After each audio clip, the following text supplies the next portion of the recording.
Hi everyone, welcome to my channel, Intentional Outlier. My name is Sheila, and in this video I'm going to talk about some of my past budgets. So a little bit about me. I've been on a debt-free journey for about 12 years. Recently, back in 2025, I paid off my mortgage on my home,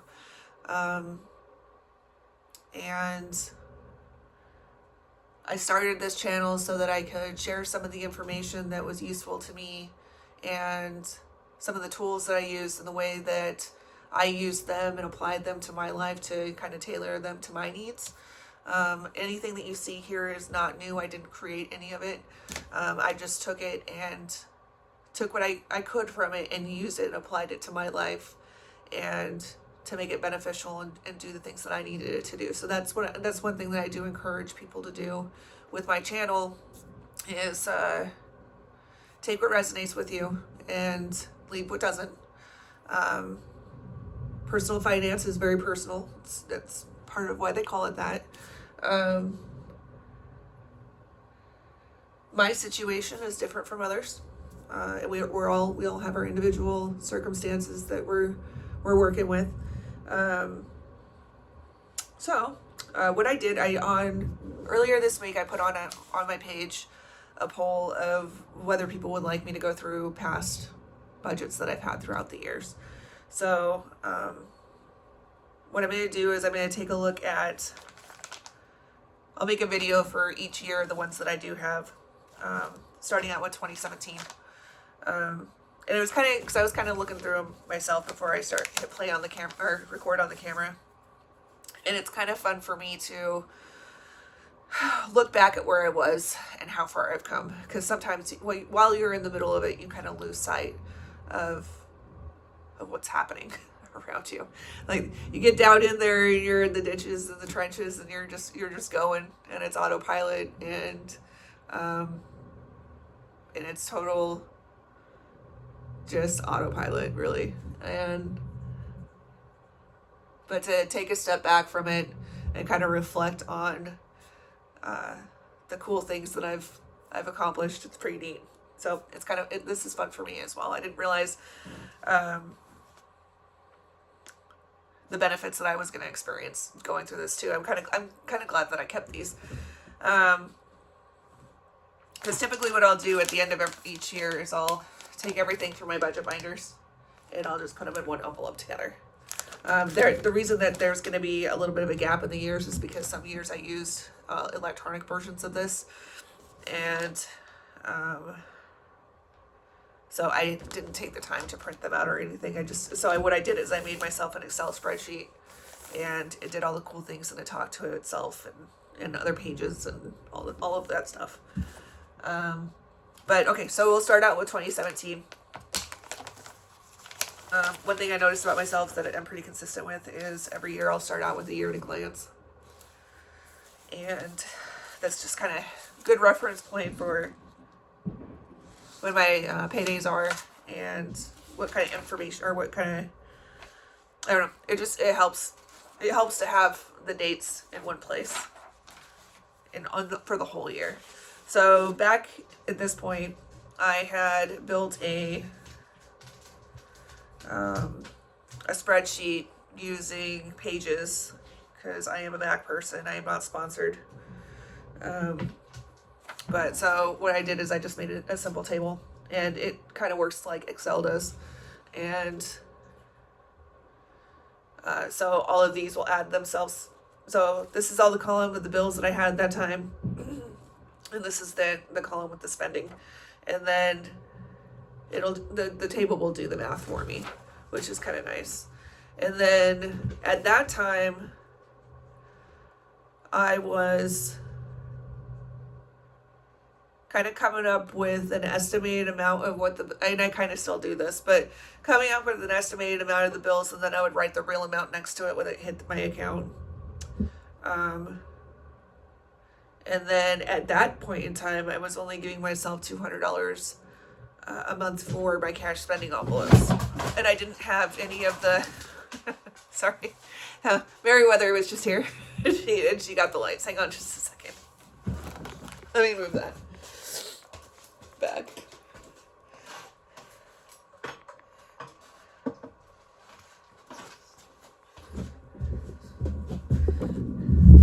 I don't think she realized what was happening, but that's okay. You're okay, babes. Okay, so yeah, back to, so 2017, let's see, what are things that stick out to me? I still had a student loan. I bought my house in 2013, so I'd already been here for a couple of years. And I had a car payment at that time. And some other extra bills that were in there. This is before I really started like cutting back on the extras. And at that time, I live in an older home, and I still had an oil furnace at that time. So that added an extra bill that was more so just, at that time I hadn't figured out, hey, let's break it up and just contribute to a sinking fund once a month to cover those costs, because they would occur in the winter when it starts to get cold. And I would generally have to get my oil tank filled twice during the winter. And it was not cheap at the time. I'm sure it's still not cheap. But yeah, so that's kind of, at that time, those were some of the extra things that I had. Let's see. Okay, so the other thing that's a little different from, okay. So I did the table, but I still did this part too. And you still see this to this day, that I kind of go back to just the handwritten things that I'm doing. So in this one, I was working on building up my emergency fund, is what I was doing with this one, my $1,000 emergency fund. So one of the things that I used was, okay, not sponsored. I read The Total Money Makeover by Dave Ramsey, and I used a lot of his budgeting tools and also his debt payment plan. So I used the snowball method, and I used the baby steps. So I was working on building up a $1,000 emergency fund and working on chipping away at the bills that I had, the debt that I had, that was anything other than my mortgage. So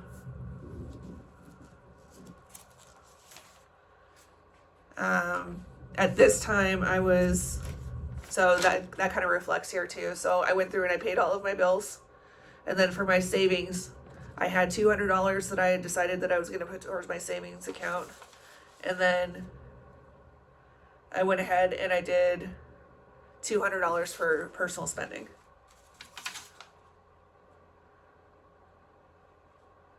Okay. And then another thing that was kind of different this time, because I wasn't utilizing the 1 year ahead fund at this point. So what I used to do is I had a list of all the bills and when they were due, and I get paid twice a month, every other week. And so I would figure out which bills were due when and what paycheck I could pay them with. And I would divide up the bills that way to kind of cushion the blow a little bit. And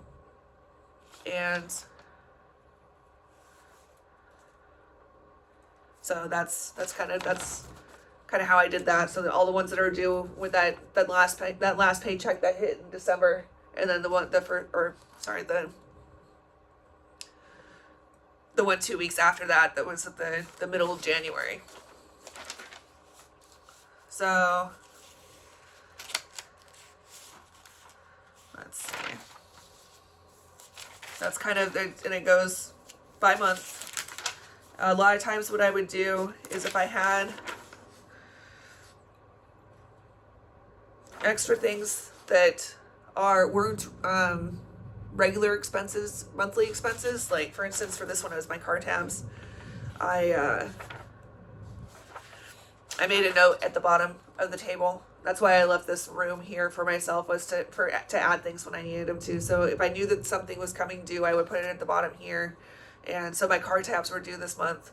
And then on this month, I also added an extra $1,000 to my credit card to work on paying that off.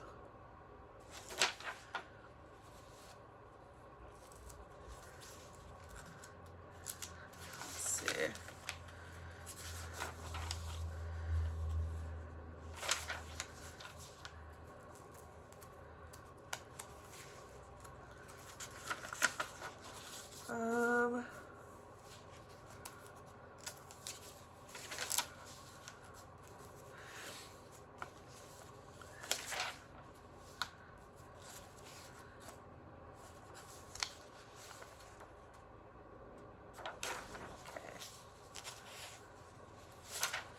Another thing I was really good at was leaving myself notes on if I were to move money from one place to another, or if they were electronic payments, like when the actual bill was due, when I scheduled the payment and when it was scheduled to come out of the account. And then I'd also go back and look, and once they had cleared, I'd put a check mark next to them.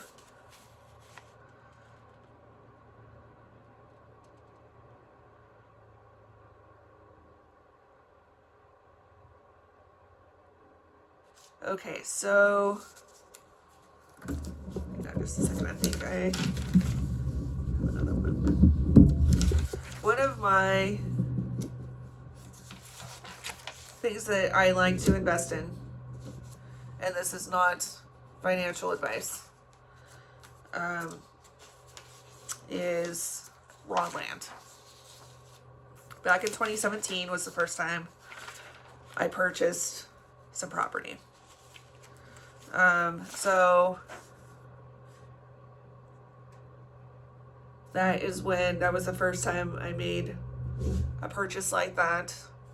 And then back in 2017, I do have two vehicles at the time. The truck that I had at that time was on its last leg, so I went ahead and I decided to buy another used truck. So the old one had already been paid off for a while, and then I just had the car payment. But then so I went and I got the new to me truck, and then I financed it, so I had another truck payment or another vehicle payment. So that was added into my my budget back in 2017 in July, looks like.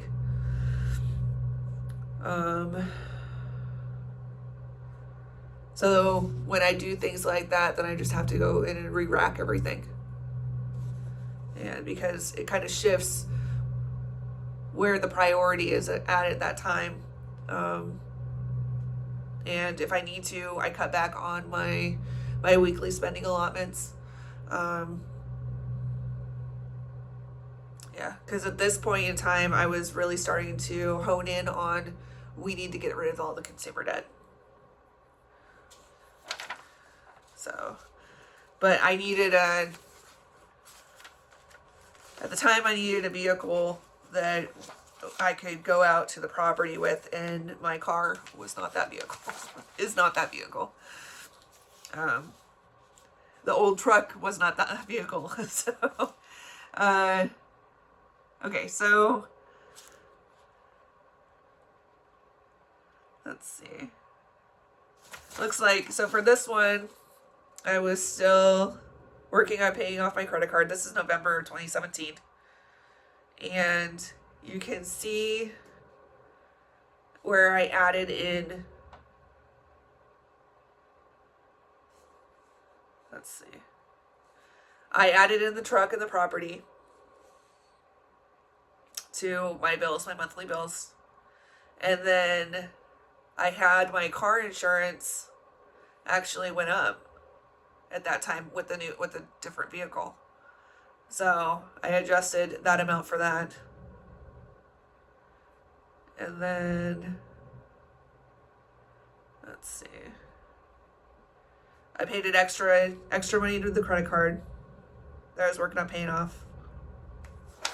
And it's all, I wrote myself notes. That's the only reason I remember this now, all these years later, is that I made myself notes of all the things the big things that were happening. And often, and I still do this to this day, is where for each month, I will have a main focus where this is like my goal is to pay off this thing.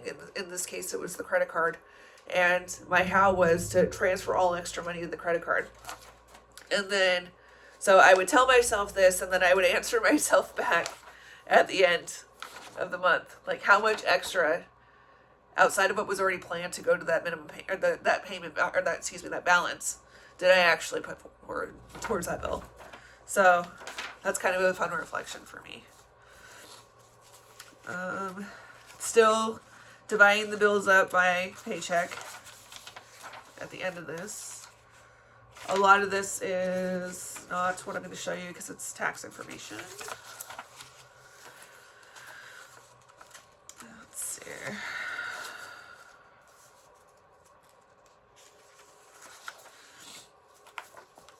Okay, so this is kind of fun. This is some of the tools that I used just to save money. I gave it a title, and then I put the numbers, and I was highlighting it, and then I decided that I was going to transfer the money over to a CD just to see what it would do for me. So, yeah. So still in a savings account, but this one was, the reason I did it this way was, so the nickname of the savings account, that's why I called it a gift fund, not because I was actually saving this amount of money just to buy gifts for people at this point in time. That's how I kept it straight with the nicknames that I had for each one. So this was the getting up my emergency fund was actually before I had gone through and changed the names on the account, nicknames on the accounts. So getting my emergency fund up to $1,000.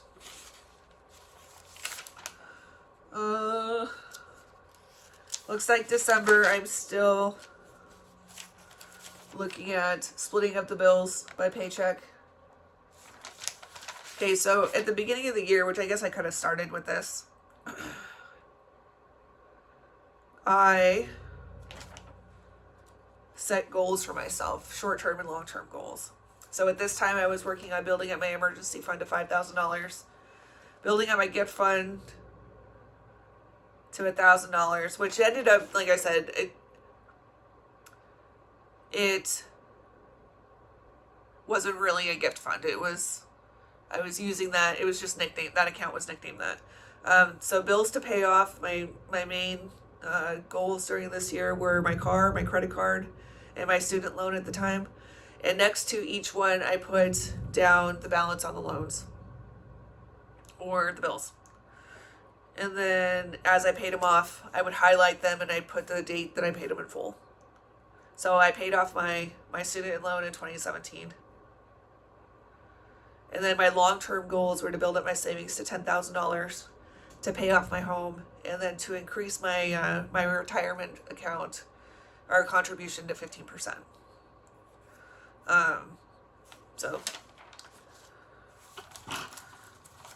So that's kind of an overview of how I did things back in 2017. If there's anything that you would like me to elaborate on, I can. Please ask in the comments. Please like and subscribe.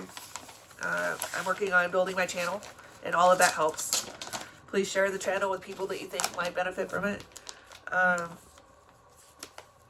Really, I'm here to share information and connect. So, yeah, and again, please, thank you for your time. I appreciate it. It's kind of cool to watch the videos go out and people are watching them, and it's pretty neat. I mean, this is a new channel, so I'm still figuring it out as I go along, and yeah. All right, thank you for your time. I'll see you next time.